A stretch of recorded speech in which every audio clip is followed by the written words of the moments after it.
'cause I just need a helping hand. It's gonna help me stand. Good evening. I'm Thelma Jones, the founder of the proud Thelma D. Jones Breast Cancer Fund. Thank you so much for setting aside this evening to join us here on Facebook Live for our monthly support group meeting. We are so excited to have two wonderful and dynamic speakers, Dr. Jihan Gigi Elbayumi, who is the founding director of the Rodman Institute and professor of medicine at the George Washington University School of Medicine and Health Sciences. And we also have Dr. Richard O. Kennedy, who has his own private practice and is the former chief medical officer of the World Bank and also a proud member of the Thelma D. Jones Breast Cancer Fund. So this evening, Dr. Elbayumi will be taking us through the new ACS guidelines. And as a breast cancer survivor, she will also be addressing the guidelines in their perspective. In addition, she will give us an overview. Let me just mention that the Thelma D. Jones Breast Cancer Fund started in 2012. Our signature program is our monthly breast cancer fund that started in April 2010. The mission, in short, of the Thelma D. Jones Breast Cancer Fund is to improve the overall health and wellness of women and men through outreach, education, and support. And we do this using evidence-based information, and this is, of course, all to help to reduce the incidence and mortality rates of breast cancer.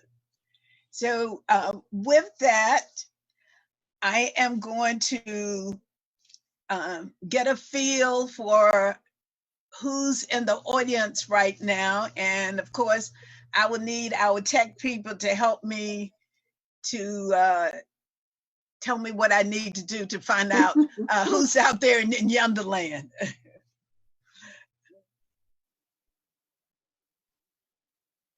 And I guess they are muted. Say, Derek, can we get a count on who's online? So far, how's it going, folks? So far we have 18 people on the Facebook chat live stream right now. Okay, 18, that's a nice, good number. And I'm sure as time rolls in and everyone comes in and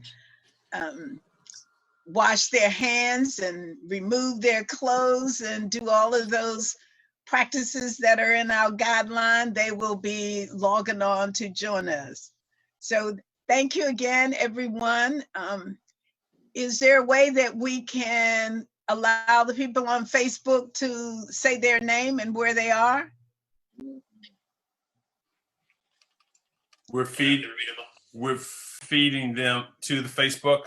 Derek, would you like to identify the callers that are with us on Facebook, please?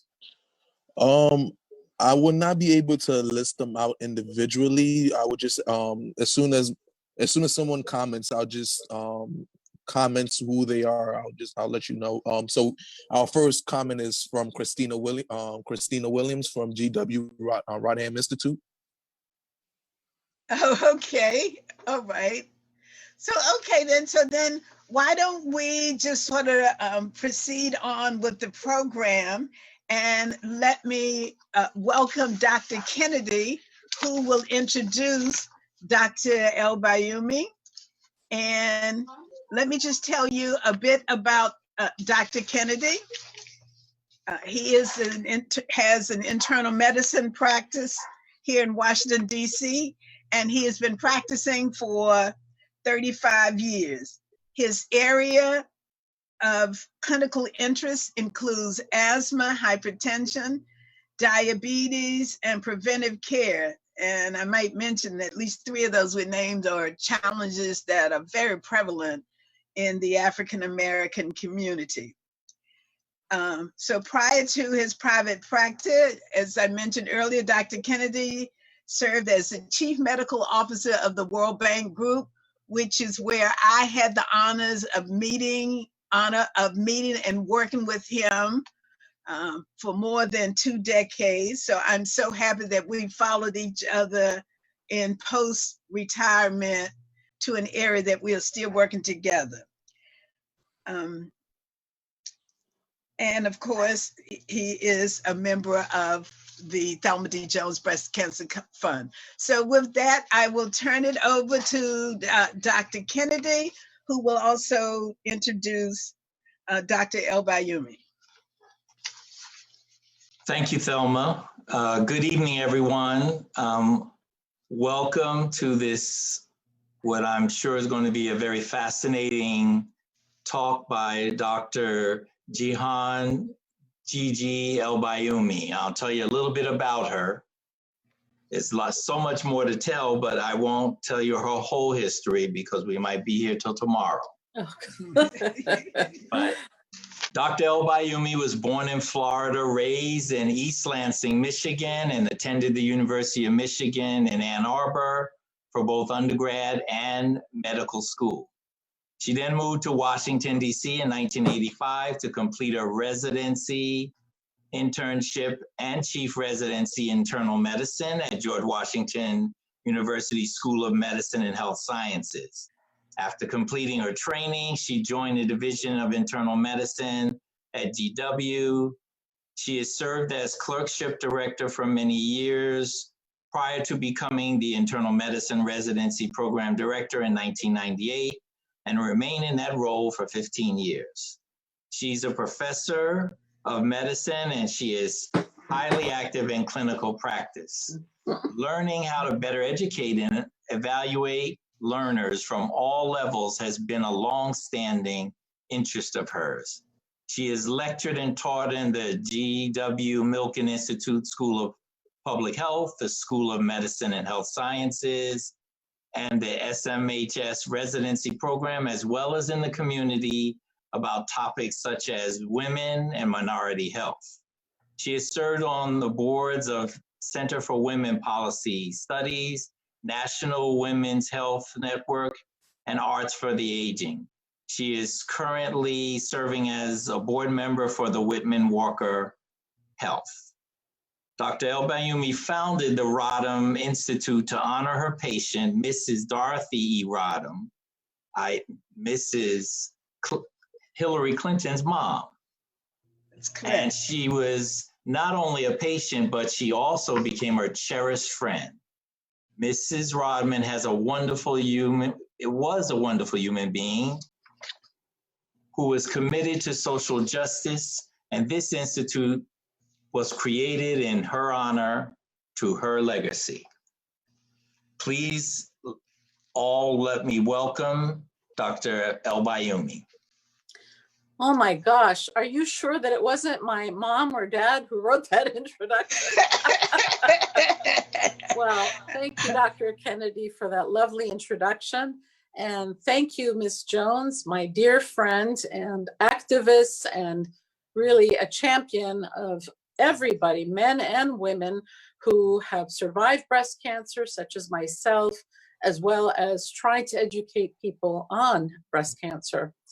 So I think what I'll do is I'm going to begin telling you about the status of COVID here in Washington, D.C., just to kind of frame the issue, because this is a bit of a different kind of presentation that one would normally do. And I think it's important that we look at some of the challenges and maybe even opportunities that we have in this COVID world, or at least the post-COVID world, to make our collective voices heard, not just for the issue of breast cancer, but for health disparities overall. The Rodham Institute is dedicated to improve health equity in Washington, D.C. Our mission is really to educate, not just people who are learning to become doctors or public health folks or nursing students or whatever the healthcare background is, but to really champion by collaborating with over 100 partners in the community to help forward their agenda. I think when we're talking about partnership, sadly, sometimes academics such as myself, not me personally, but in general, can tend to impose whatever we see as the priorities of health for communities. We believe at the Rodham Institute that the people who are closest to the problem know the solutions best. They may not have the resources, but that's where partnerships with academic institutions such as GW and other institutions can really support the vision of the community and community leaders. The third area of interest or priority area, is really educating our young people to see and really promote them to go into areas of healthcare professions, no matter what they are, from IT, health IT, to techs, to doctors, nurses, social workers, etc. We know that when there are minorities, underrepresented minorities, and first-generation college students who enter the medical field, and I say the healthcare field overall, then that means that the care of underserved and under-resourced communities actually improves. So when there are Black male doctors, such as Dr. Kennedy, the patients that he's serving actually enjoy better health. So numbers make a difference.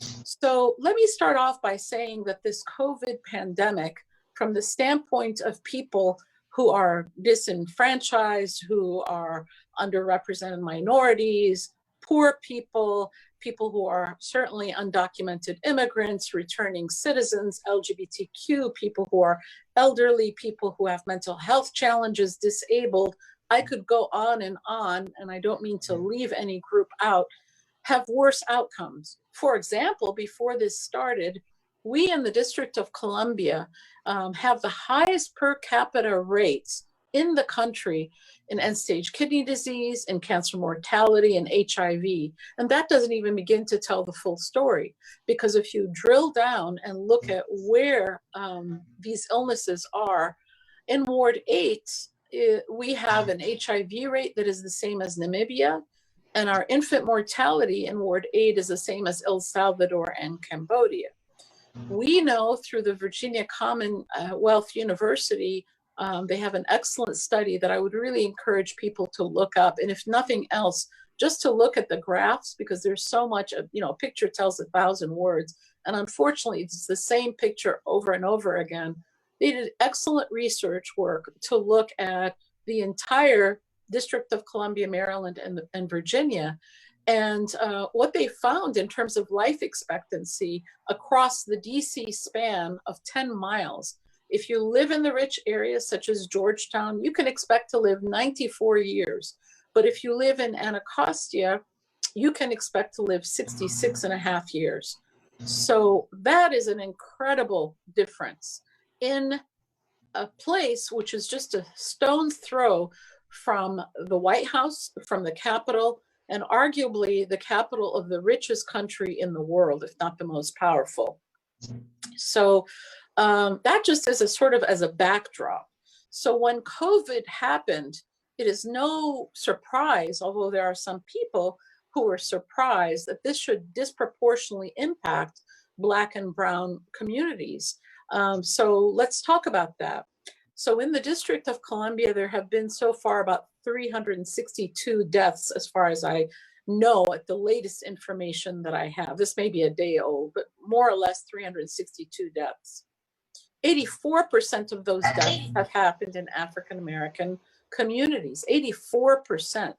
So if you think about those families who are losing, huge numbers of people, whether it's a parent, a sibling, a child, a grandparent, an uncle, an aunt. And remember, people live in the district, but there are people maybe in North Carolina, lots of Washingtonians actually come from the Carolinas, or they have people in Chicago, Detroit, New Orleans, you magnify those losses. And it's particularly challenging because of COVID. People can't even grieve with their families. Some people have to watch their loved ones not be buried as they would prefer, but actually to get cremated. So imagine the stress of that, the inability to even come together during a time of great sadness during that time. We know that the communities are really struggling with food, meals, because remember that for kids who are in Title I schools, they have breakfast and lunch that's served by the school. So with the schools closed, what happens to these children? What happens to people's mental health? Just to give you an idea, when we did an environmental scan when we first started about 7 years ago to see what the health priorities of residents who live in Ward 7 and 8, it was mental health. So we know that people are really struggling. I can tell you, having seen people both in the hospital and in the clinic, today I had 14 patients that I saw in telemedicine clinic. People are crying, people are anxious, people are stressed, people are afraid. And I think when you're talking about communities of color in particular, that fear is magnified. There's also a PTSD that happens. We know that in the most recent several weeks, we've seen Black young people get killed when they're going for a run or coming home from their job as an EMT and in their home. We've seen 2 young women who were murdered and their bodies were thrown over a bridge in Georgia. So the violence and sort of the institutionalized racism that occurs in the whole country, that continues. Okay, not to mention access to care for DC, that's not so much of an issue. We have the best insurance, only second to Massachusetts. It's really, that's how many people are covered. That doesn't necessarily mean good health outcomes. So when you're thinking about what contributes to a person's overall health, only about 20% of the whole health outcome or life expectancy is actually due to access to healthcare. 80% are really attributable to what we call the social determinants of health. Where you live, where on the metro line you live, how much education you have. So for example, in Ward 8, where 42% of kids graduate from high school, if all I did as a doctor was to get kids to graduate, I could close that 26.5-year gap that we see in life expectancy by 10 years. I could add 10 years of life to a human being just by getting them to graduate from high school. We know that the food people eat, the quality of food. So for example, if there's only one Giant and one full service grocery store that serves 79,000 people in Ward 8, or if all there are liquor stores, which by the way, with the lockdown are still open. They open up at 10 and 11 o'clock in the morning, or that the stores, the convenience stores on the corners have more potato chips than you could ever imagine, or large containers of beers that instead of being this big, they're huge giant sizes, and every other corner has fried chicken or Chinese food. The quality of the food is not good. The quality of the air, because of environmental issues of pollution, let alone the homes that people live in, are not good. And of course, the economic milieu or the economic conditions of the neighborhood also affect health. So is it any wonder whether it's AIDS or cancer or Hurricane Katrina or other things, that the disproportionate number of people relative to the number of people that are represented in the population by Black and Brown communities show increased death rates? I haven't even touched upon how people are treated once they get into the medical system, because we know that the relationship with the clinician that you're seeing, if it's not good or even hostile, that impacts whether you come back to the doctor or not, or the clinician. So when we think about COVID right now, excuse me, and my comments or my information that I'm giving you is the best information that we have right now. And I always qualify that because information, as we get more research, changes and is updated.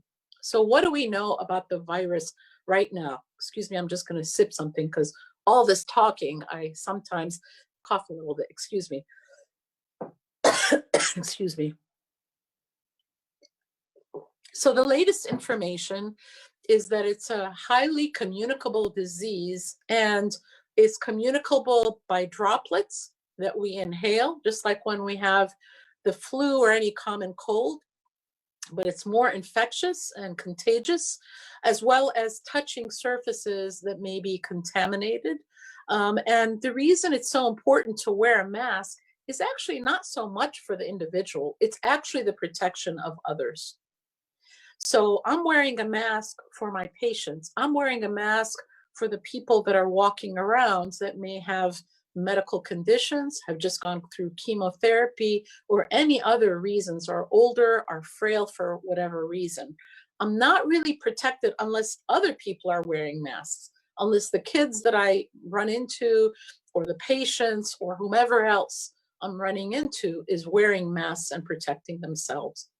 We also recommend that people wear gloves. And if you think about it, when you go to the grocery store or any other place, a pharmacy, or even a doctor's office, although I have to tell you, I don't think our doctor's offices have ever been cleaner. First of all, because there are not that many people right now who are coming to the clinic, and also they're very diligent in cleaning. But whatever surface that you can come in contact with can also you can get the infection from it.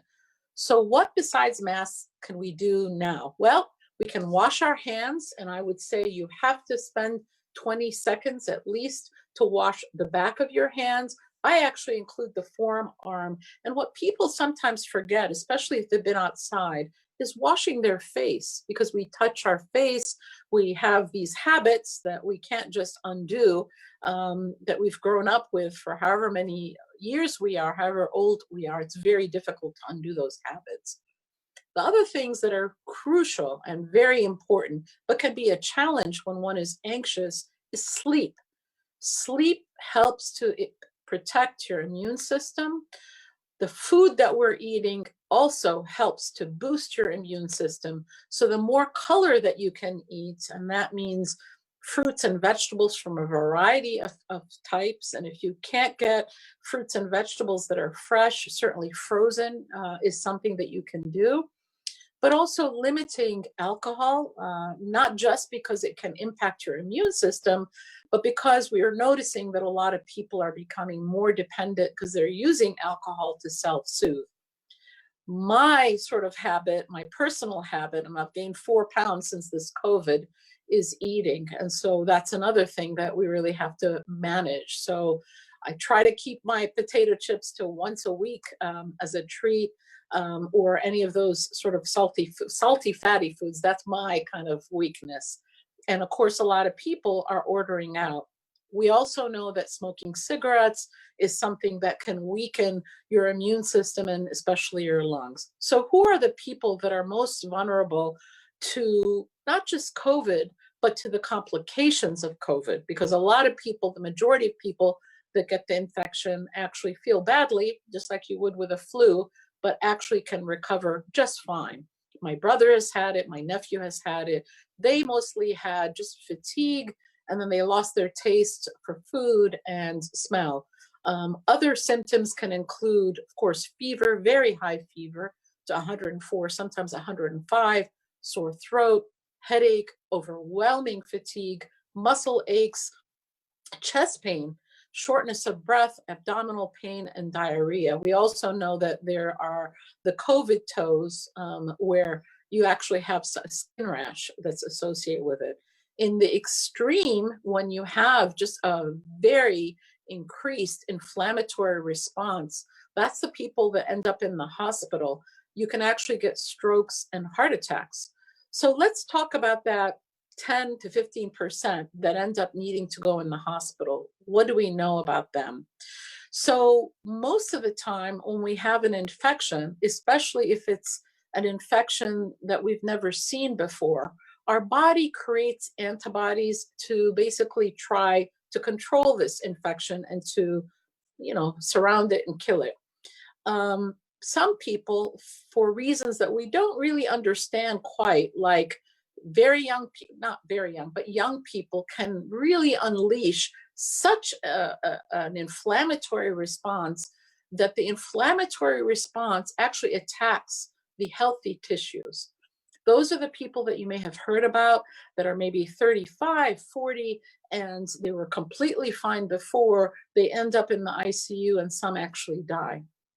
People who have chronic medical conditions such as diabetes, and actually the only patient that I have had die was a longstanding patient of mine who never wanted to take insulin, and his diabetes was under very poor control and succumbed to the disease. But I want to just point something out. If you have any chronic condition, such as high blood pressure, such as diabetes, if you control those conditions, you can actually reduce your risk. So let's talk about people who've undergone chemotherapy. As Ms. Jones mentioned, I myself had breast cancer 15 years ago. I had chemotherapy. I lost all my hair. I had the Herceptin once a week for a full year. I was in the ICU for 8 days when I had my reconstructive surgery. My reconstructive surgery actually took 32 hours. I think I set a record at GW. The first surgery was for 23 hours. I pulled the tube out when I was on the respirator, and I said, "Are we done already?" And everybody in the operating room laughed. And then I had to go back for another 7 hours. So I am personally familiar with what that journey looks like. I can also tell you that just now, I just came back from seeing if I could see one of my patients who was diagnosed with breast cancer, or I diagnosed with breast cancer, and who just underwent a mastectomy. She was still in the operating room, but she was doing fine when I left to be part of this webinar. I have one of my best friends just completed her chemotherapy and radiation therapy. So this is not just sort of an academic issue for me, not that it ever is with my patients. This is a highly personal issue. And I know a lot of the people that are listening in are either survivors or know somebody that they love who's had cancer and maybe even succumbed to breast cancer. So what does it mean for people, mostly women, but men too, who've had recent chemotherapy and radiation, such as my friend who happens to be a doctor? She just finished her treatment. Well, she's doing all telemedicine because she really should not come into the clinic and see people individually. How long is she, sort of at risk? Well, probably for a good 6 months. We don't really know for sure, but at least that much. We have to make sure that the number of people with infection die down and that there is no problem with her being at risk, because she's at a much higher risk of having a poor outcome happen. I will tell you, though, that we've learned a lot from New York City. They had a horrible experience. They were sort of on the front lines, but we've learned a lot. And actually, I'm proud to say that Muriel Bowser, our mayor, has, I think, taken the right measures in closing us down, in making sure that we have as much testing as we possibly can, given the limitations that we've faced as a country. So although there have been 362 deaths, which are 362 deaths too many, in my view, we have not seen the thousands of thousands. So what have we as the medical establishment learned? We've learned that when somebody comes in super sick, not to put them on a respirator unless absolutely necessary. So when I was working in the hospital, we actually had people on what's called high flow oxygen, or masks that had 100% oxygen. We would put them on their bellies because that way you actually get more oxygen to your lungs. And we would try to keep them on the dry side, because if we gave them too much fluid through their IV, the lungs sort of get leaky and a lot of fluid ends up in the lungs. We do know from the standpoint of the treatment, injecting yourself with bleach is the equivalent of embalming yourself. That is an absolute no-no. Hydroxychloroquine and azithromycin also have not worked. There is one medication that has been tested, and that's remdesivir. And remdesivir has worked in people who are in the ICU. It's reduced the death rates. But we feel that if you actually give the medication to people at an earlier point in their illness, and those are the people that are really, we're seeing their blood test inflammatory markers really go up. These are people who are in the hospital where they have higher oxygen oxygen requirements, that we can actually make sort of a bigger impact.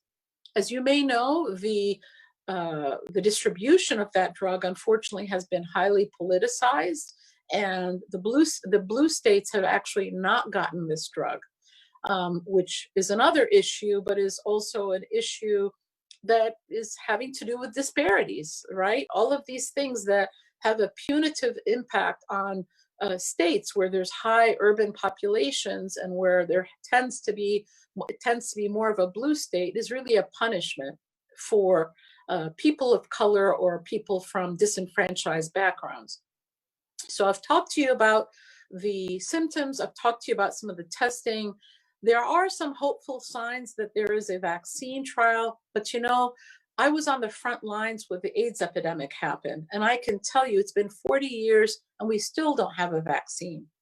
So although I'm optimistic and I really hope and pray that I'm wrong about saying that there may not be a vaccine until next year, we'll wait and see. I mean, some of the early studies said, well, it's been effective in monkeys. We've seen that before. Some of the tests have shown, oh, well, maybe it's effective in younger people. Well, but remember, people who are older or have chronic conditions may not be able to mount the antibody response that younger people do. So we'll also see what's going to happen when children start to go back to school, because remember, kids often don't have symptoms. You know, they may feel badly for a day or have, you know, a sore throat or a runny nose for a day, and then they're running around, but they're the ones that can spread the illness. So we'll see what will happen. As someone who is on the mayor's task force to reopen DC, I can tell you there's been a lot of thought into how we're going to reopen the city. And this is actually relevant to our discussion today about breast cancer screening and treatment. So let me share with you what the approach is. And this is based not on a feeling or on anecdotes or on, you know, sort of economic interests only, although that's certainly a component. And I don't mean to sort of put this false comparison or say that it's either or, it's really both. Because when people are breadwinners for their family and they don't have a job, that's obviously going to impact their overall health. But what the mayor has done is she's followed the CDC guidelines. She's also looking to see how other states in the area opening up, what is going to happen in those states in terms of the numbers going up. So right now, when we saw patients in the emergency department having a stroke or a heart attack, nobody's going to delay care of those people. These people still have to come to the emergency department. They still have to be treated for things like blood, bleeding from wherever, but the blood, gosh, I sounded like Trump there for a second. Bleeding from the gastrointestinal tract, vomiting up blood. These are emergency situations which cannot be delayed. Unfortunately, because of the fear of contracting COVID, we have learned that in the District of Columbia, there's actually been a 20% excess death rate in the field from people delaying care. I'm going to share an example with you. When I was working in the hospital about 10 days ago, a young woman came. She has diabetes. She's had problems with an infection of her leg in the past. And she knew that she had an infection for the past week, but she was afraid to come to the emergency department. By the time we saw her in the emergency department, she had such a severe infection of her leg that we sent her immediately to the operating room. She actually had to have 3 operations and unfortunately lost a few of her toes. You can say, well, what's the big deal about losing some toes? Well, it's a big deal because actually your toes help your balance, and it can actually make it difficult to walk and to balance, and you're at more of a risk for falling. She's also a young person and has 3 young children. And plus, nobody wants to lose their toes or any part of their body, maybe a gallbladder or an appendix, but nothing like your toes. The other challenge is that a lot of women and men, but the women may have found a breast lump, might have felt something in their breast, may have had some symptoms of chest pain. This is, of course, men and women both. And again, their fear of COVID is such that they don't come in. So let me share a second example. So one of my patients had a telemedicine visit, and she was complaining of some neck pain. She wasn't sleeping right. She's been very stressed. And just as we were about to finish our visit, she said, oh, by the way, I've been having some left breast pain. I said, what? Tell me about that. Do you feel anything? Well, maybe I do. How long has it been there? Maybe a week or two. Well, immediately the next day, got her a mammogram and then got her a biopsy, and it was breast cancer. She is hopefully going to be leaving the operating room right now. She had a mastectomy. Fortunately, the breast cancer does not look like it's spread to her lymph nodes. She's having a breast implant as we speak. She's a mother of actually 2 young kids. So as part of your advocacy, Ms. Jones, and part of your advocacy through the Thelma Jones, sort of breast cancer fund, I think it's very important to reach out to everybody and tell them, just because you have a lump and it's COVID doesn't mean that you shouldn't actually delay that treatment. There are particular challenges to women who are poor or coming from under-resourced communities, such as our sisters and brothers who live in Ward 7 and 8. So I was talking to one of my colleagues who is a breast oncologist at Howard University. Usually it takes 3 buses to get from Ward 8 to Howard University. And just to let you know, there is no direct bus line from Ward 7 to Ward 8. That's a whole other issue. So now it's taking 4 buses. And of course, we know that if you're taking public transportation versus taking a car, taxi, or an Uber or a Lyft, your exposure to the public is more. So there has been a real decrease in women coming in for their diagnoses. Their treatments are delayed. And I should tell you that for African American women, compared to their white, sort of more wealthy counterparts, and by the way, for African American women, even if you have an education or PhD, MD, whatever, even if you have an upper class and you're comfortable financially, studies still show that African American women do worse in terms of health outcomes, and that's because of the institutionalized racism that I spoke about earlier. So these barriers, we talked about transportation, we've talked about food, and then we're talking about stress. It's only recently that the medical community, medical establishment has really noticed or thought that stress might be playing a role in cancer development. So let me share my own story. I was going through a horrible divorce, and that's when I found my lump. I'm convinced that my ex, who I will not say on the grounds, I won't say what his name was, on the grounds that it may incriminate him, was responsible. I was under a great deal of stress. As a matter of fact, I was going through the divorce when I was getting chemo. So stress plays an issue. And for members of the African American community who are on the diaspora, that legacy is 400 years old, and it's actually embedded in the DNA. Having an event such as COVID and the pandemic only serves to, it's almost like a form of PTSD. It's like, here we go again. And although people are very resilient, and certainly the African American community is very resilient, we know that stress shortens the telomeres, which are part of our chromosomes, which increase things like cancer, diabetes, dementia. So this chronic stress it weighs on you, and it certainly makes you more vulnerable to all kinds of illnesses. And the patient that I mentioned who just got diagnosed and is in the operating room right now, and we pray that she does well, her husband died last year. He had cancer and unfortunately he died. And that was horrible. I mean, he was in the hospital in the ICU for 4 months before he finally died. So, you know, we've talked about stress. We've talked about the immune system in terms of sleep and food. I didn't talk about testing. So we'll talk about testing and then we'll focus more about what the American Society of Clinical Oncologists has been saying about screening and treating for cancer in general, but breast cancer in specific.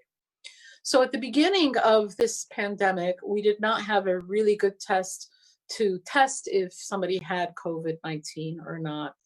Fortunately, that has changed. We have a really good test now where the false negative is maybe about 5% and the false positive is even lower. But what we do in our hospital when somebody comes in and they've got the rapid test, because the faster the test, the less reliable it is. And if we're really, if it's positive, well, then it's positive. There's a high likelihood, especially if you're having the symptoms, that it's a true positive. But if it's negative and we're suspecting that a person has COVID, we'll do the longer test that may take several hours to come back. So everybody that comes to the emergency department, even people that come in for procedures, like a biopsy or a colonoscopy that's being done sort of semi-emergently, all get screened for COVID. Let's talk about the antibody test, because I think a lot of us who've gotten sick, especially in December and January, I feel like I am convinced that I had COVID. I'm not sure that I did because influenza B was also circulating and made people really sick. How reliable are the antibody tests that we have right now? Not very reliable. Something like 70% of them are false negative. So I suppose that if they're positive, that might give some degree of assurance or reassurance, but there's a very high false positive rate as well. So the tests that are out there right now, and of course they're changing and different, different research groups and companies are creating them, but the one that's widely available through LabCorp and Quest is not very reliable. So, I really have discouraged my patients from getting them because if it's a flip of a coin that it's right or wrong, I'm not really sure how helpful it is. We do know that as I said, we talked about symptoms, we talked about testing, we talked about potential treatments, we talked about vaccines. So now for people who have chronic diseases or have an abnormal, a woman has felt her breast and finds a lump, what are we going to do? Well, there's no question, and the ASCO as well as the CDC has some pretty specific guidelines that are quite long, and I'm not going to go through them, but common sense. They're common sense guidelines. So the first group that there's no question that there should not be delayed are the people who are having, symptoms that cannot be delayed. If you find a breast lump, there's something, you really should have a mammogram. Now, the intermediate group, and this is going to be sort of rolled out depending on how the city is doing in terms of infections. But if we stay sort of flat or we see a downtrend, then we're going to begin to see offices that are opening up to do procedures like colonoscopy. Let's say that you had some changes in your bowel habits, it wasn't a real emergency, or let's say that you're supposed to have a 6-month mammogram and you kind of delayed it, but there's something that needs to be watched. That's sort of the second level.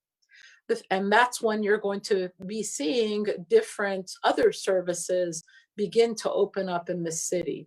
Where there's a challenge though, and part of the task force was really discussing this, is what's going to happen to dentist offices, for example, or any office where there's a lot of aerosolized droplets, because that's highly contagious. And if you've got, when you've last been to the dentist and she or he is doing cleaning or drilling or whatever, there's a lot of sprayed material, which puts one at an increased risk. Right now, the offices, whether it's dental or OBGYN or, offices where there are procedures where they are being done, or surgical centers right now, there really aren't the negative pressure rooms that there are in the hospital. So there's a whole change and preparation that's going to have to happen in those offices to make it safe to have any kind of volume return to the clinics. The other thing that's really been a challenge is everybody's talking about telemedicine, as though first, everybody has internet, which we know that's not true, or two, people have smartphones, or three, people have internet or have the savvy to use these technologies. I can tell you today, 14 patients that I saw, I would say maybe 7 who were having technical difficulties on Zoom, and 2 of those 7 I just ended up talking to on the phone. What does that mean in terms of the quality of the visit? Yes, there are certainly some things that we can do, by just talking, but it's very difficult to see rashes. If a person doesn't have a blood pressure cuff at home, it's tough. A breast exam is impossible. These physical exams are going to be really difficult, let alone things like mammograms and biopsies. I do think, though, that telemedicine is a more convenient way, if you have it, to see a clinician. You don't have to worry about transportation. You don't have to worry about just the standing in line. So certainly some things will be will be much better, and that's probably one of the things that we will see that will continue. Problem is that, as I mentioned, the internet, these kinds of shortages or problems are just really not available to people in the East End or to other underserved or under-resourced communities. So one of the recommendations that we've made as a task force to the mayor is that the internet needs to really be free, not just for health reasons, but also for education reasons. So this is an opportunity for all of us to advocate for system changes and not just to focus on the medical, because I've already told you 80% of our health outcomes really have nothing to do with even going to see the doctor. I think that we're doing things differently when it comes to pharmacies. A lot more pharmacies are delivering, which is really great. I mean, I have a lot of times people don't go to the pharmacy to pick up things, especially when they're sick. So that's something that's going to be very helpful. I believe that telemedicine will also allow for more visits that can make sure that people who are on like 10 medications are taking them properly, because you can see what the medicines are. People can tell you exactly what they're doing. You can also get a glimpse of what somebody's household looks like. So you can get an idea, does it look like it's a house that does not have the things that people need. You can kind of get an idea, maybe not a full idea, but you can get some kind of feel for what the house and the environment looks like. So we've talked about, sort of the rollout. A lot of it is not going to be specific right now because we do have to wait and see what's happening with the pandemic. Sort of the third and fourth stage is to bring in people that just for their routine care. And during this time, as we get a handle on the pandemic, because we're worried that maybe there'll be a lull in July and August, but that things will pick back up in the fall. And, there are several reasons why that may be. In the winter time, remember, we're inside, we're in a lot closer quarters. That may be one of the roles. Some viruses, but not all viruses, are more sensitive to the temperature. Again, we're learning about this particular virus, and that's why influenza tends to happen more in the winter time. But there's a lot that we don't know. And I believe that there has to be humility when we're addressing these issues, and COVID in particular. I believe in research, especially in groups that we know are marginalized or vulnerable. But more than anything else, I believe in humanity and a moral compass. And that's why what I feel has really gotten lost in the discussion. As though elderly people are dispensable, as though people who have underlying conditions are responsible for their own underlying conditions, as though people who are Black, brown, or different in whatever way don't count. So that has really gotten me worried. The discourse that we've have been seeing on a national level, certainly our administration, has really been, I think, inhuman. I would even go so far as to say criminal. So as we think about people, sure, we can talk about population from here to kingdom come, but let's not forget that the person, the individual who died, my patient who died was a grandfather. He was engaged to a woman because his wife had died. His wife had died. He was a father. He was also the sibling that really kind of ran everything in the family. He was the reliable one. He also happened to be a policeman, so he had a role in the community. So, you know, and I honor him by speaking about him and everything that I knew about him, because he would come to the clinic. He was a little shy, but his face would light up when he would talk about his family. He was also sad when he spoke about his brother who had died very young, and he had died from diabetes. So, you know, I think it's up to us, whether as community members or people who have survived breast cancer or any other illness for that matter, or have a loved one that's been ill, or just being citizens, human beings, decent human beings.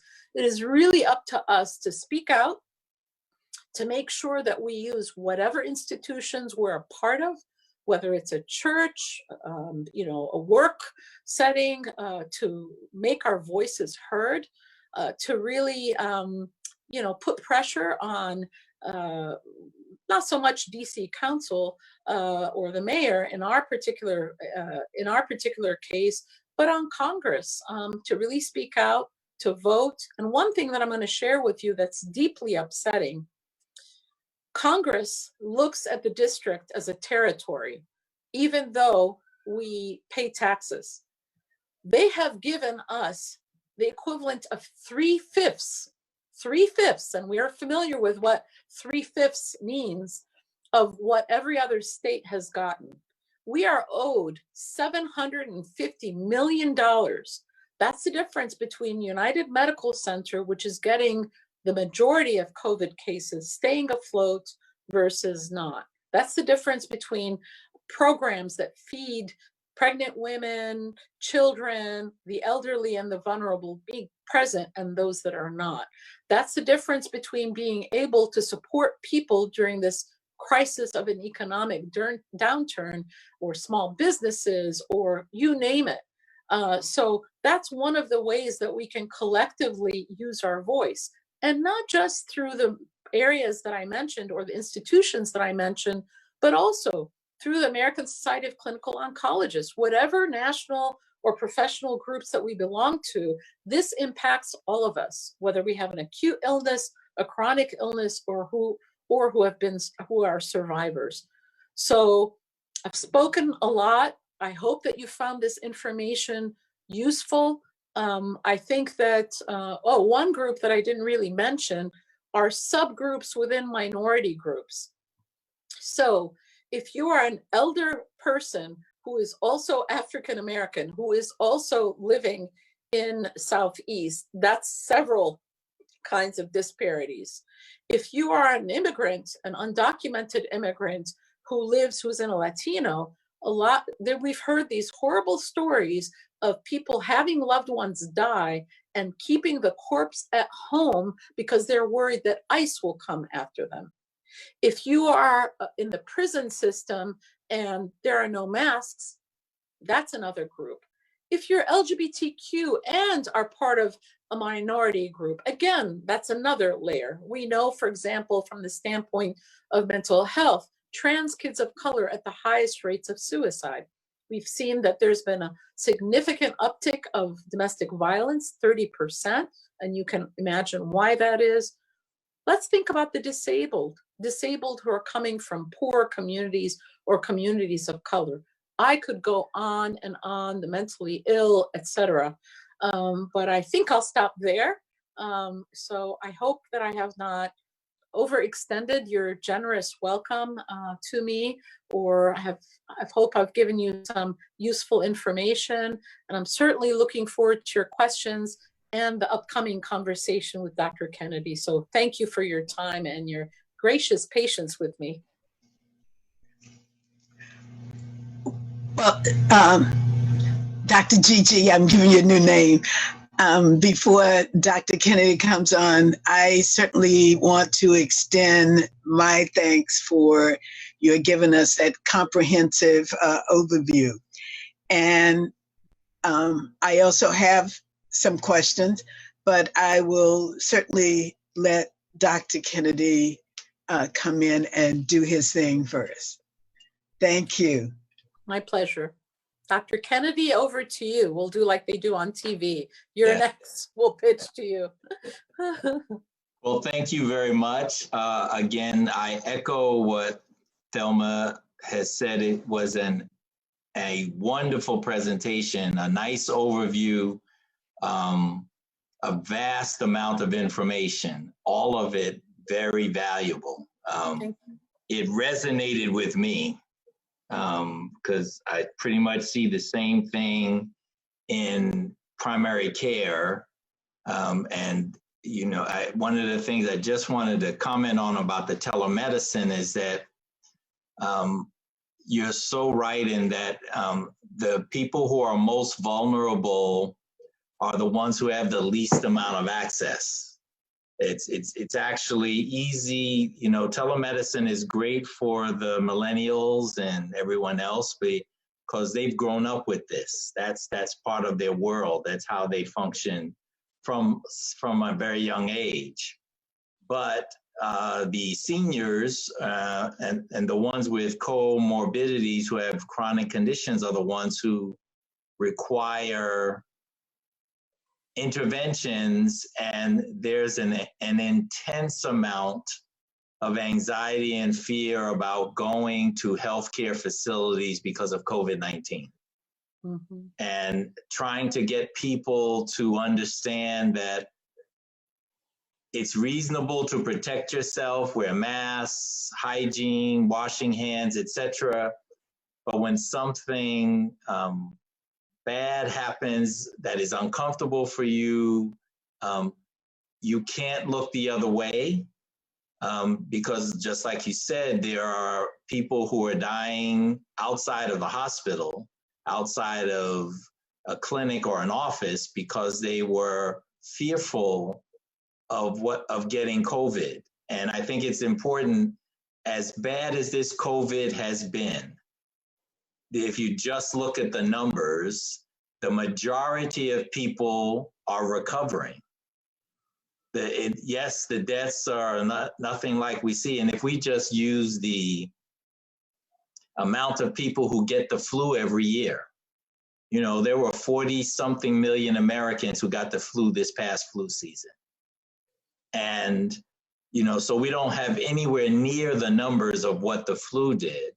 The difference is that this passed through the world in such rapid fire and caught many countries by surprise. And clearly the countries who acted swiftly have responded the best and recovered the best and are closer to getting back to a degree of normalcy compared to those who lagged and didn't do the things we were supposed to do.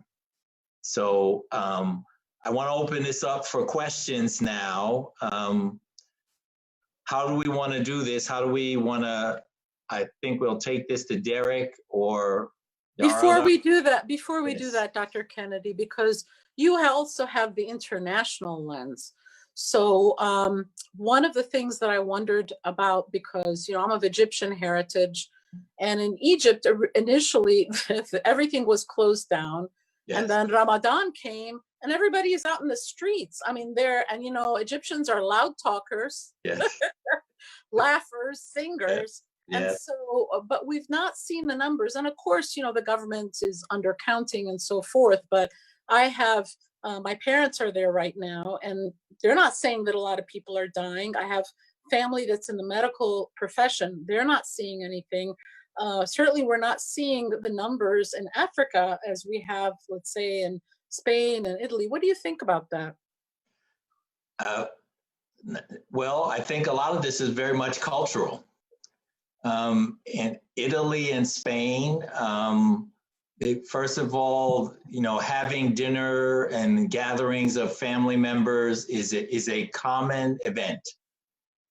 And so, I'll use that we had the best example that happened in New Jersey in March, where there was one family celebrating the 82nd birthday of the mother. Yes. And there were, I don't know, 18 to 20 people who showed up, and 7 of them ended up getting COVID-19. 5 of them eventually end up dying. And this was all because they were just doing what they normally do. I think in Africa, the reasons we're not seeing it, I think that one, because of the poor infrastructure that exists there, the reporting, and also because much of Africa is very spread out. It's sort of the same reason why in Wyoming, in Montana, in South Dakota, and Iowa, the cases have not been as significant, because when people live 3 miles apart and that's your next door neighbor, you don't spend a lot of time with each other like you do and it's why New York City, of course, became the epicenter, because you take 10 million people and you put them in a square footage area that can't handle the volume. And people live in high rises, people live in complex, and you have multiple families living in 1 bedroom, 2 bedroom things. So it's not surprising. Yeah. The other question or comment is that a lot of African Americans sadly got solace in that and thought that they were not at risk. And of course, it spread through like wildfire and ended up killing a lot of people. Well, thank you. Yes, without question. And thank you for your comment too, because it all makes very much sense. This is, it's important for us to understand, forgetting the politics, this is something that the world has never seen before. Particularly with the rapidity with which it did it and infected the planet. And it will be with us for a while. We have to, if we take it seriously now and do what we're supposed to do, we'll be able to weather the storm as a society and a community, but only if we do. Yeah, I also think that this has really laid bare to sort of the non-minority or non-disenfranchised groups how much of a gap there is and just how stark the difference is. And at the beginning I said that this is a crisis, but there's an opportunity. I believe that work such as yours, Ms. Jones, where it's really about advocacy, solidarity, coalition building, becomes more important than ever. Thank you so much, Gigi, for saying that, because one of my questions was when you talked about the institutional racism and its correlation with stress.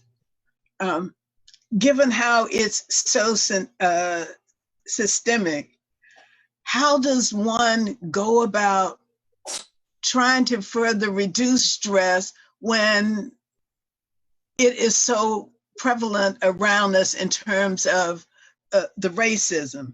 And as we talked about the rolling out of coming back, even though I work from home, I am very concerned about the role racism will play when people start returning to work, okay?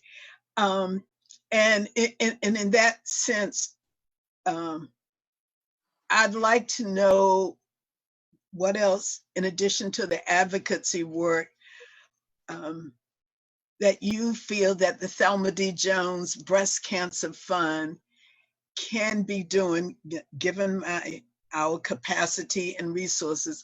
What else can we do to help change the paradigm shift going forward? For instance, is there opportunities with the Rodham Institute that we can partner on some things? Well, you know that that's always the case.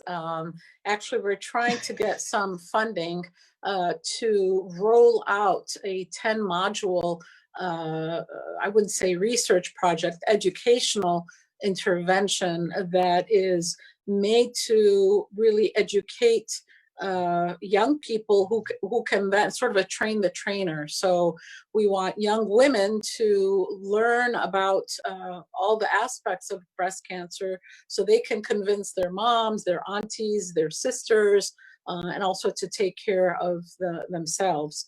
But going back to the institutionalized racism, that's one of the reasons that I think it is so key to get more people of color and first generation folks into the healthcare system at a position of leadership and also as clinicians, because we know when there's true diversity, not just saying, oh, it's diverse because we have X, Y, and Z person with who's African American, one person, but really true diversity, which includes nurses. Remember, nurses are incredible advocates, probably the biggest advocates for patients, or social workers, or people who are working as staff and doing the transportation in the hospital or in the clinic, or the medical assistants. Diversity, not just in terms of ethnic or gender, but also in terms of the roles that we play, because different, and patients, of course, having patients at the table, that makes a difference. So that's one. I'd like to point you to UNC Greensboro, their breast cancer work, and they actually include the word racism, and I can share that with you offline. We are actually trying through the breast health equity group. There was a small subgroup that met. I actually couldn't, I had an emergency, that is looking to see what they're doing, because in Greensboro, North Carolina, they have actually been successful of reducing the breast cancer mortality, lung cancer mortality, not just in Black women, but in white women too. Because when you do something for a group of disenfranchised people, everybody benefits. So it's not surprising, but their model of really taking into account the institutionalized racism, how a woman, for example, I had done some work on HIV. We found that if a woman is coming with HIV, because that's the group we studied, coming in just to check in, and the person checking her in is rude, okay? Or that she's got the barriers of trying to find childcare or transportation or whatever. By the time she sees the clinician, even if that clinician is open, respectful, and all that, she may not even get to that point. Or the person in the lab, or the person doing the mammogram. There are so many aspects of the chilling aspect, especially on people who are disenfranchised. They're like, forget it. So that's one aspect. The other aspect is this notion of competing priorities. If you're trying to think about getting a mammogram versus feeding your kids, or you've got 3 jobs and it will cost you money just to get to your mammogram, you know, which is, I mean, it's going to be a very difficult decision.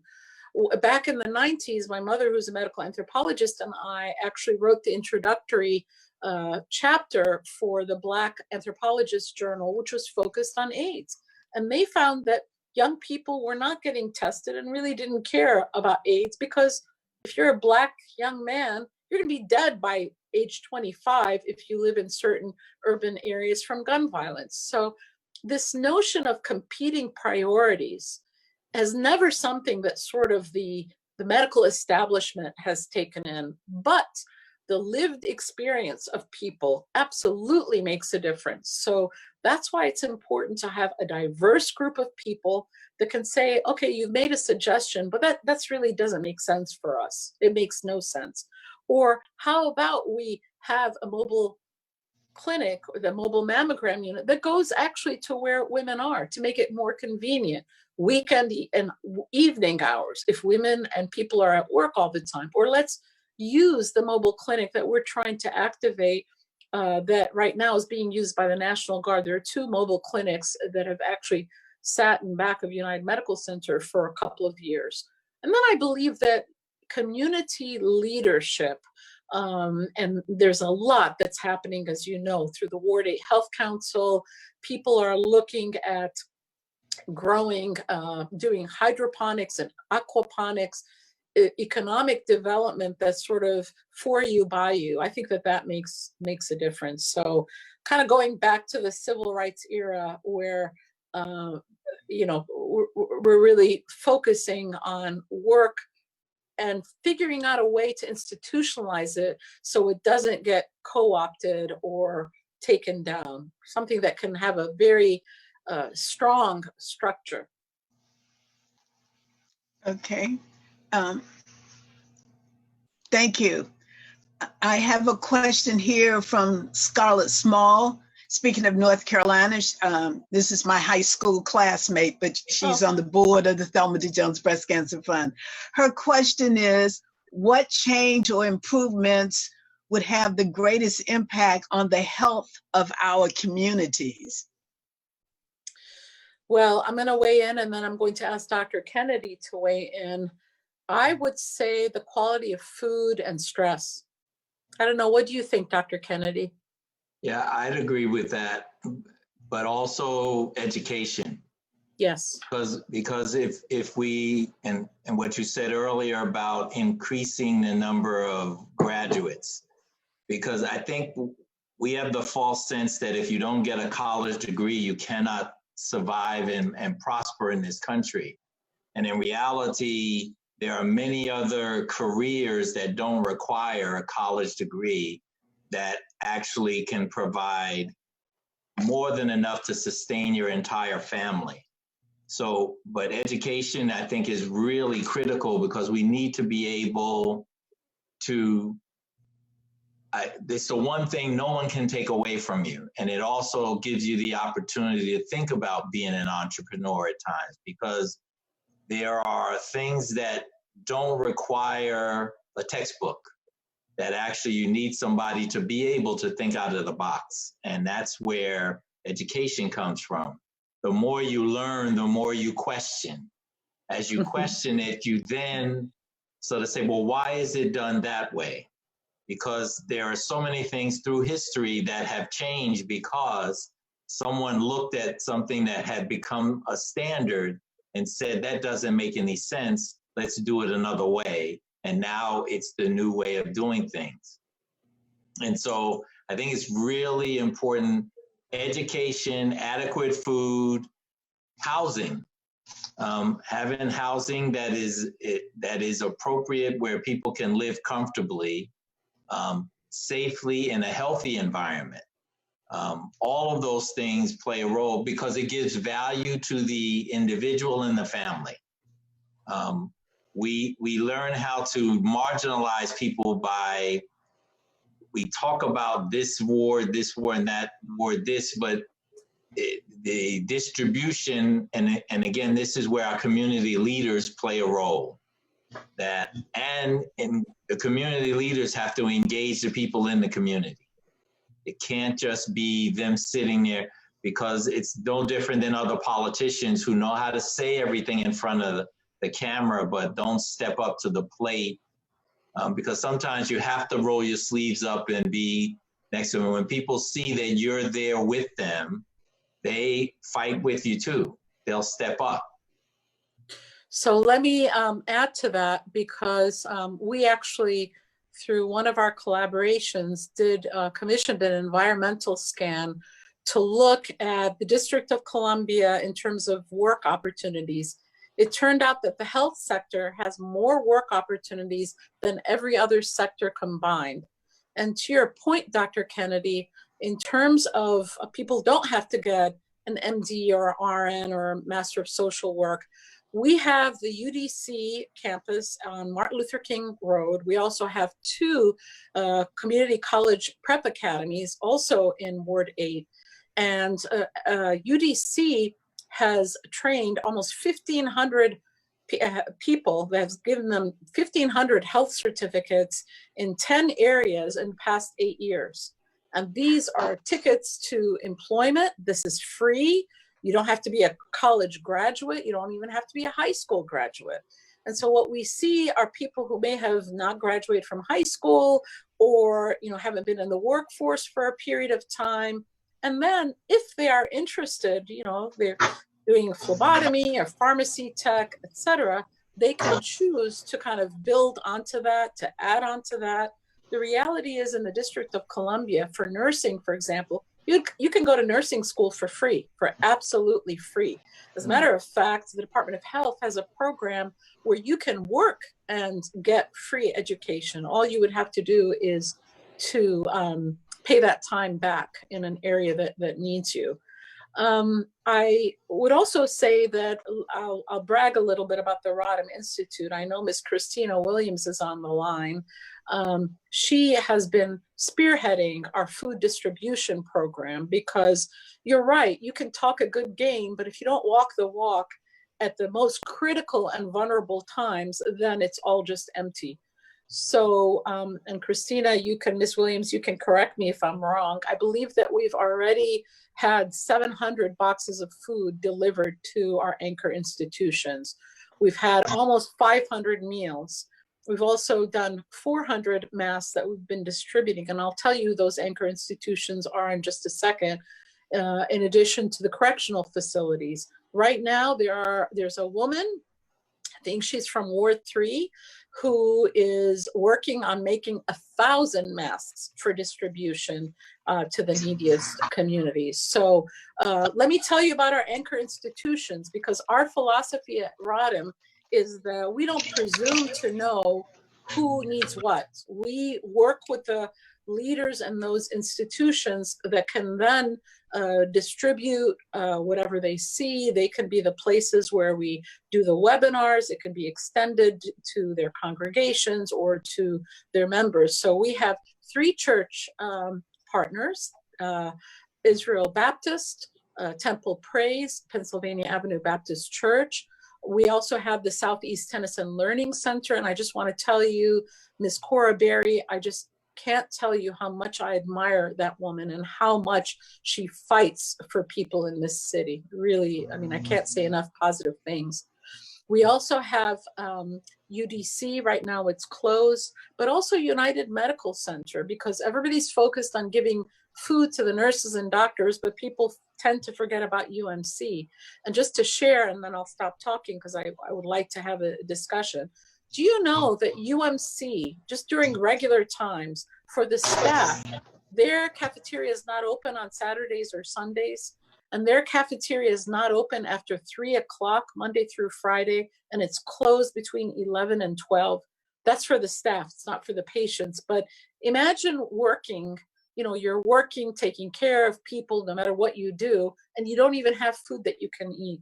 So some of the frontline people that we are serving through our program is through United Medical Center. Yeah, wonderful. That's wonderful. Absolutely wonderful. Dr. Kennedy, if I could just recognize some of the people that are online, because I appreciate their being here and hearing all the wonderful things and useful information that both you and Gigi are sharing. I am pleased to say that we have Nicole Undignified Praiser Rogers, Regina Bly. When we talked about people with disabilities, she's a strong advocate for that. And Nicole, if it's the same Nicole that's active with my support group, she is triple negative, and so she's had many challenges. Tracy Webb, who is a board member and helpful with the technology. My wonderful son, Jamal Jones. Kathy DeBow, who's the treasurer of the Thelma D. Jones Breast Cancer Fund. And Thea Peters, a longtime supporter and ambassador of the Breast Cancer Fund. The same with Angie Walker, Angela McKinney, Ray Michael Bridgewater, who, as you know, Gigi is a great advocate here in the city or in the DMV. And it says a lot of people are sending their love. And then also we have Corrine, I'm assuming this may be Corrine Bombowski with the American Cancer Society. Rashida Ahmad, Perry Ellison, and somehow my screen just disappeared. So, oh, here it is. So Christina Sierra Conrad Williams, Janet Jones, Elaine Graves, and I think that covers most of the people. I certainly want to give a shout out to the regulars here from the Thelma D. Jones Breast Cancer Fund support group, as well as my friends and volunteers at River Park. As I mentioned to you earlier today, Gigi, the Thelma D. Jones Breast Cancer Fund on a daily basis provides 50 meals plus to the seniors and the immune suppressed residents of River Park here in Southwest. And it's amazing with the responses that we're getting. And when you're talking about fear, somehow a rumor got started that they were ending the program, and the rumor has just taken a life of its own. And you know, that's really sad.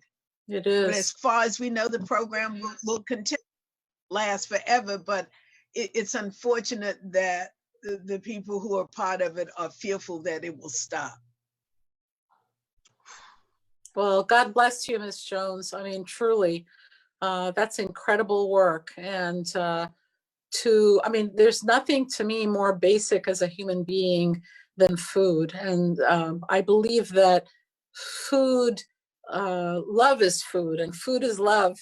Maybe too much. Maybe that's my problem. But in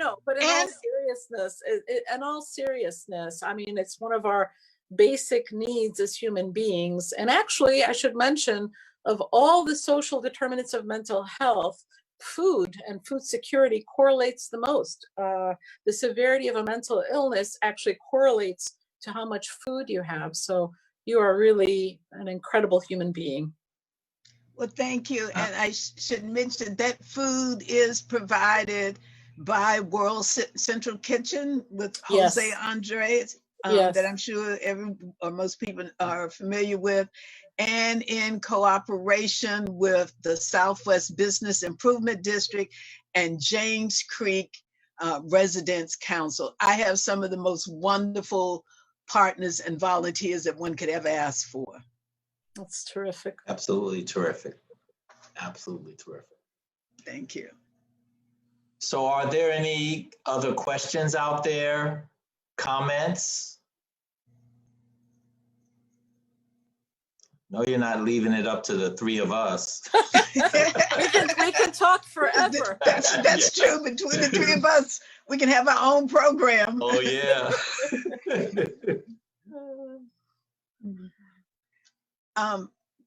Ray Michael Bridgewater, I am sure you have something that you would like to ask, and Corrine Bombowski from the American Cancer Society. So don't be shy. We're all family. Exactly. Well, I could share some upcoming events while people are getting their questions together, so that we can make the best use of our time together. So I sent out an upcoming events, and I won't read the full text of the events, but just highlight them. So the Rodden Institute is having a healthy conversation with Dr. Gigi, moderated by Reverend Kendrick Courage from Pennsylvania Avenue Baptist Church, which she mentioned was one of their partners. And that's on Thursday, May 21st from 6 to 7 p.m. On the subject, the health of our children, nutrition, and education. Also, the next upcoming support group meeting for the Thelma D. Jones Breast Cancer Fund will be Wednesday, June 17th at 6 p.m. And I'm proud that our guest speaker will be Tala Gordon, who will present and discuss her thesis on protective interventions for African American women adjusting to life post breast cancer. And I'm proud to say that the Thelma D. Jones Breast Cancer Fund is included in a case study in that paper. So we want everyone to return for that. And then Tiger Lily is having his first Listen Up NBC confab on young women's metastatic breast cancer disparities on May 27th, 29th, and 30th. And the Thelma D. Jones Breast Cancer Fund is a part of that as well. DC Primary Care Association, I can't say enough about what they're doing with patient navigators in their cancer peer group. And they will have their next meeting June 16th from 10 a.m. to 11. And they also have a lot of wonderful programs on their website. A COVID-19 resource is the Prince George County Emergency Rental Assistance Program. And I sent that out, a flyer. So hope everyone will look at that and share it with others. Living Beyond Breast Cancer is seeking breast cancer helpline volunteers for peer support group. There's information on that. Smith Center for Healing and the Arts have taken almost all of their programs virtually, so you can log on and visit that. GW Cancer Center Institute, their oncology patient navigation training is a wonderful resource for people who want to become better trained as a patient navigator. And I really think you should go through that model, their modules, because you'll be happy to see that I am in one of those modules, okay? Black Benefactor, whose founder is on our board, is in the news. And one of the stories is about the little known fact about Black giving might be surprising. So as we talk about trying to help each other, we're not just going through COVID-19 waiting for someone else to help us. Organizations like Black Benefactors, which is a giving circle where a group of us pool our money together to help with some of the challenges in the African American community, focusing on Black-led organizations. And of course, the Thelma D. Jones Breast Cancer Fund is in the news in the Southwestern with several stories. And I would advise you to log on to the Southwestern and read those wonderful articles. Nancy Liss, who provides a lot of different resources. And if you're looking for a stand-up comedian, laughter is a great therapy. So I would encourage you to consider Charity Sade. And lastly, I understand from Ambrose Lane from the Ward 7 Health Alliance that there is a resource booklet that is that has been recently released that has the gamut of resources on COVID-19. And Ambrose has assured me, he and I'm having a senior moment. And anyway, that Joni Eisenberg, who's with the Department of Health, will send me that link so that I can put that out to everyone. So, and now after all of that, I am sure there are some people who have some questions now, or at least comments. I believe Miss Angie Walker had a question. She had a question about using old medications such as penicillin to battle COVID-19. So excellent question.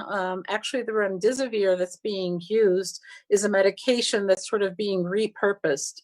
So right now in labs, research labs, in all kinds of places across the globe, those tests are actually happening right now to see if medications that exist can be repurposed. Penicillin itself, unfortunately, does not have a role in viruses. Viruses, let me tell you, they're very clever. They have ways of escaping, and they're very tough to get control over. That's why the HIV, first of all, the vaccine has not been, there's been no vaccine, and that treatment is complicated with HIV. It never gets rid of it. If you ever want to see something that gives you an idea of how complex for such a tiny organism a virus is, and actually it's not even alive, it only kind of does its work when it's with a live cell, I would urge you to look at like some short YouTube video. It's kind of scary, but at any rate, that's something that you might want to see. I wanted to just add, Ms. Jones, that if you go to our website, the Rodham Institute website, there'll be a whole host of resources available. But in non-COVID times, I love the app Aunt Bertha. This is a national app. You can download it, and if you have a smartphone, or you can look it up on the internet, and you basically put in your zip code, and just about anything and everything from legal support to food to housing to any number of issues, mental health services will come up. They will actually have it in a particular mile radius. So I would urge people, whether for themselves or for loved ones or for other people that might need these support services, and that's year round. Okay. And, you know, Gigi, when you talked earlier about some of the challenges that have occurred during COVID, such as not being able to pay proper respect to your loved ones, I would be remiss if I didn't share our condolences again to Anthea Peters, who lost her father, who lives in New York, and because Anthea has a Caribbean background, so it's a very cultural thing about how one pays respect to the loss of their loved one. And so she has, I guess, basically been in New York since the passing of her father, and it's been very difficult for her. So our condolences go out to Anthea Peters and her family. I'm so sorry. That it just is, it's hard, obviously very difficult to lose a loved one, but under these conditions, it's truly magnified. I'm so sorry for her loss. And she's a true daddy's girl. Oh. And you know, talking about taking care of our elderly, I mean, she basically commuted back and forth to New York almost weekly sometimes, and she's done this for years, so I know it's a great loss to her. Yeah. So Miss Angela McKinney had a question from Facebook. She said, is it true that clinics and hospitals are not doing mammograms until things open up? So they are doing mammograms and ultrasounds for sure for anybody that's got any symptoms, number one, or who has concerns, who may be at high risk. And actually, there are some patients already at GW that are even starting to do their screening mammograms. The issue is that after every person, it takes a lot of time to clean the equipment. So you can imagine there's going to be a backlog of people, but we're expecting that within the next few weeks, some of the more routine mammograms will get scheduled. But if you have any symptoms, you can get an immediate appointment, and I would urge you not to wait. Yes, and I'd echo that. I work at MedStar, and in our mammography, we're doing it on a case-by-case basis. It depends on what the symptoms are, what the person's history is, and if it's deemed necessary, we'll do it. But as Dr. El-Bayoumi said, it's also takes time to clean the machine so that we can reduce any particular spread to anyone else. And I have Rita Miner asked on Facebook a question regarding COVID-19, and is it possible to be exposed by secondhand smoke if the distance is farther than 6 feet? Oh, that's a very good question. I think that if somebody is blowing, first of all, it looks like singing is probably the thing that can really get the aerosolized particles out there. Loud talkers, a lot of loud talkers, especially among our young people. I can hear every specific personal detail when I'm out in a restaurant or even on the street, frankly. Smoking, I would imagine it's the same thing. The thing is, you could probably see more easily the particles because of the smoke. So it's not one that I thought about, but that's an excellent point. Yeah. So I think, Dr. Kennedy, there's actually a question for you. This comes from Ms. Scarlett Small. She said she knows that tonight is about breast cancer, but could you share some heart health advice? Well, I'd say I'd share it from the perspective that we need to, it's with all health issues, is are you doing the simple things? Are you getting an adequate diet, which should be lots of green vegetables, colored fruits. If you're going to eat meats, they need to be lean meats. Portion sizes need to be smaller. One needs to get regular exercise. You kind of need to know what your blood pressure is. You need to know what your blood sugar is, because diabetes makes heart disease more severe and harder to handle. You need to know what your cholesterol is. Getting regular exercise, and to me, regular exercise is 40 to 45 minutes, at least 3 times a week. And I'm a strong advocate for hydration, fluid. I think people don't drink enough water. We need to be drinking more water. And if you drink coffee, you need to compensate with your water, twice as much coffee as you take in. So, and I have a question. Sorry. No, apparently the question about the secondhand smoke was not from Ms. Miner, but from Ms. Rashida Ahmed. So want to make that correction. That's okay. I was just corrected on Facebook. Oh, okay. And so, Dr. Kennedy, and I guess it's both to you, Peggy Kidwell, who is with the American Cancer Society Cancer Action Network. She's a lead ambassador.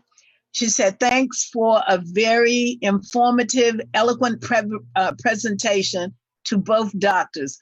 We need more direction through the crisis. And it is especially useful to get information on free medical courses and certificates. Okay. And then another one, a question from Derek, who is also managing the Facebook Live, or helping to manage it anyway in a lead capacity. How important is funding to responding to crises such as these, but also everyday life? Going back to your comment, Gigi, on DC being a territory rather than a state. Well, I mean, I think that funding is everything. I mean, $750 million is nothing to sneeze at. I mean, and then as I said, it's the 3/5 rule. So Chocolate City isn't Chocolate City anymore. It's about 46%, but we're also being, we're being overseen by Congress in terms of our budget. I don't know if any other city or a state that has that kind of oversight. And I believe that it's really racism that drives that. So funding is crucial. I mean, if you're gonna look at now, the mayor, I think today had a town hall about her upcoming budget, I was not available to listen to it, but there are going to be a lot of budget cuts because the reality is that there has to be more spending during this crisis on certain issues. Some of the revenues that come, from various businesses may be impacted that the city collects. We sure know that parking tickets are much less because there are no parking. That's a significant amount of revenue that the city gets. So this is a crisis, and it is really a disparity, and I believe it's on race. And if you think about it, here we are in the nation's capital. This is the city that the political leadership, whether from whatever branch, sits here. And yet we are not being adequately compensated. I mean, this is, to me, it's criminal. It's criminal, and we should open up an investigation. And frankly, I think that there should be, how they have war crimes tribunals. We should have a tribunal to look at crimes against humanity because it's that significant. I totally agree, and I admire your being true to heart in speaking on this and racism, because I also think that still is part of the challenge. We still don't want to talk about racism, and we still don't want to talk about systemic or institutional racism. And it is these elements or factors that's driving many of the challenges that we continue to have in our society, because it started from the beginning of time. And these practices and challenges continue, and it adds to the stress level, and it's like a domino effect. So I won't get on my soap opera about that, but let me share another Facebook message. And this is from Ray Michael Bridgewater. Thank you, Ray. And to everyone, he says, Dr. Gigi, I wish to thank you for such an excellent presentation. I am also grateful for recognizing the global aspect of health challenges in Washington, D.C. Congratulations, Thelma and Dr. Kennedy, for continuing to educate and inform the community. Thank you. I salute you, Ray, because you're right along with us. We couldn't do it without you. Thank you. I'm honored and I'm humbled. Thank you. Okay.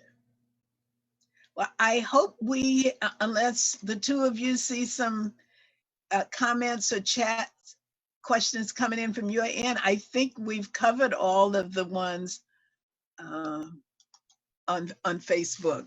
Yeah, I don't have any more. Me neither. Okay, well, I certainly want to thank the two of you. This is not just from my comment, from the comments that we're getting from Facebook. This has been an absolutely wonderful virtual meeting. So we've gotten a lot of information here that I plan to write an article for the Southwester, so those who missed it can get it that way. And this will also be a YouTube. So for those who missed it, they can have an opportunity to see it. And for those of us who've seen it or participated in this day, we can see it again.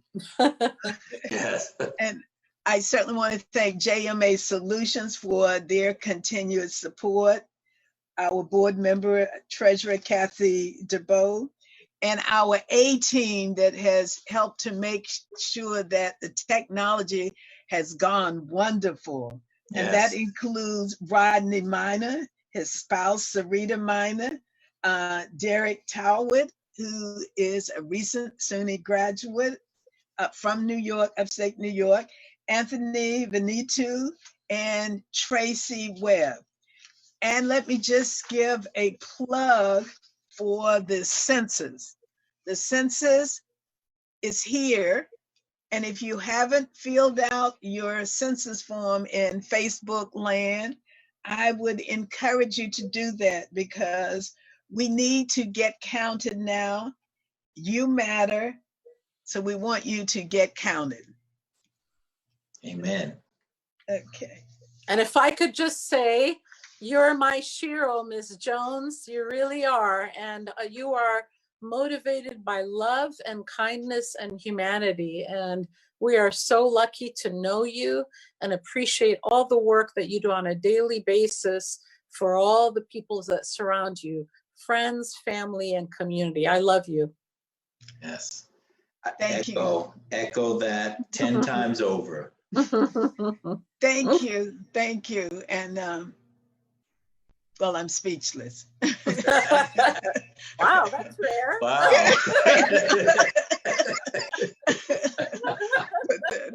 Thank you so much. And I'm glad this session is being recorded, because on those challenging days, then I can hit replay and I can be uplifted from this. So thank you so much.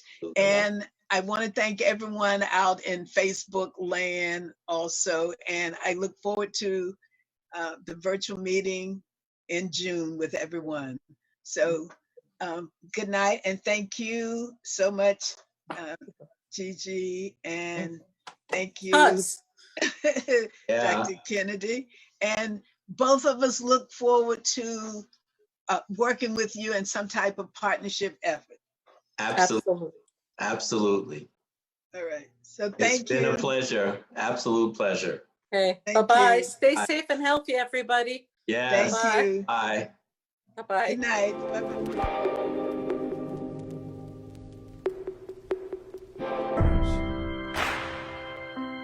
Cause I just need a helping hand.